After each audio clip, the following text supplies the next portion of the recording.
నమస్తే, నేను మీ మాధురి. శారద గారు, ఈరోజు మాకు ఏ దేవుడికి సంబంధించి మేనిఫెస్టేషన్స్ చెప్పబోతున్నారు? మనం ఏది పడితే అది మాట్లాడకూడదు, తదాస్తు దేవతలు ఉంటారు అని అంటుంటారు కదా మేడం.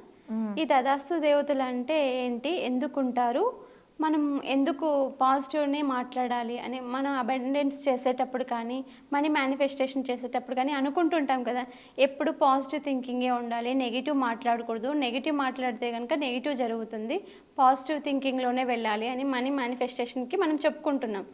ఇది ఇప్పటి నుంచే కాదు, అశ్విని దేవతలు ఉన్నారు కదా, ఈ అశ్విని దేవతలు తిరుగుతూ ఉంటారంట, భూలోకంలో తిరుగుతూ ఉంటారంట, మార్నింగ్ ఈవినింగ్ టైమ్స్ తిరుగుతూ ఉంటారంట. ఆ తిరిగే టైంలో మనం ఏదైనా మాట్లాడామో అనుకో వాళ్ళు తదాస్తు అనేస్తుంటారు. అందుకే మన పూర్వీకులు అంటారు, మాట్లాడే ముందు మంచివే మాట్లాడు, లేకపోతే పైన తదాస్తు దేవతలు ఉంటారు, తదాస్తు అంటారు, అదే జరిగిపోతుంది అని అంటారు. ఈ తదాస్తు దేవతలకు ఒక చిన్న స్టోరీ చెప్తాను మేడం. సూర్య భగవానుడు ఉన్నాడు కదా, సూర్య భగవానుడి వాళ్ళ వైఫ్ పేరు ఛాయాదేవి. ఛాయాదేవి సూర్య భగవానునికి వైఫ్ అయినప్పుడు ఆ ఎండ చాలా విపరీతంగా ఉంటుంది కదా, ఆ వేడిమిని ఛాయాదేవి భరించుకోలేదంట సూర్యభగవాన్ దగ్గర ఉండటానికి. అప్పుడు ఆమె అశ్వరూపంలో అవతారం తీసుకొని అరణ్యాలకు వెళ్ళిపోతుందంట. కొంతకాలం వెళ్ళిన తర్వాత సూర్యభగవానునికి భార్య గుర్తుకొస్తుంది. భార్య గుర్తుకొచ్చినప్పుడు ఆమె అశ్వరూపం దాల్చింది కాబట్టి ఈయన కూడా అశ్వరూపం దాల్చి విహారానికి వెళ్తే ఛాయాదేవిని కలిసినప్పుడు పుట్టిన సంతానమే ఈ ఇద్దరు అశ్విని దేవతలు, కవల పిల్లలు ఇద్దరు. వాళ్ళ చెల్లి ఒకరు ఉంటారు, ఆమె పేరు ఉషోదయ అనేది ఆమె పేరు. అయితే ఆమె ప్రతిరోజు 3:30కే లేపుతుందంట, అశ్విని దేవుళ్ళని 3:30కే లేపుతుంది, బ్రహ్మ ముహూర్తంలో లేపుతుందంట.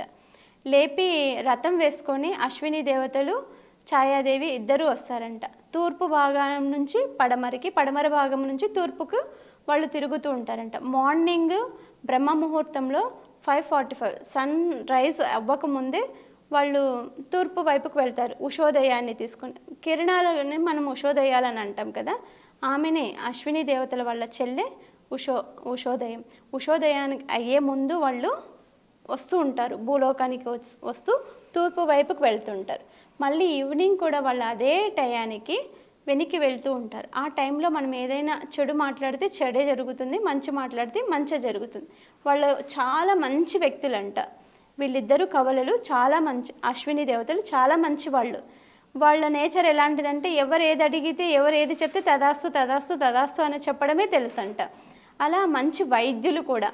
మనకు డాక్టర్స్ ఉంటారు, ఆర్థోపెడిషియన్ అని, ఫిజిషియన్ అని, మనకు మనుషులకి డాక్టర్లు ఉన్నారు. డాక్టర్లనే మనం దేవుళ్ళుగా భావిస్తున్నాం.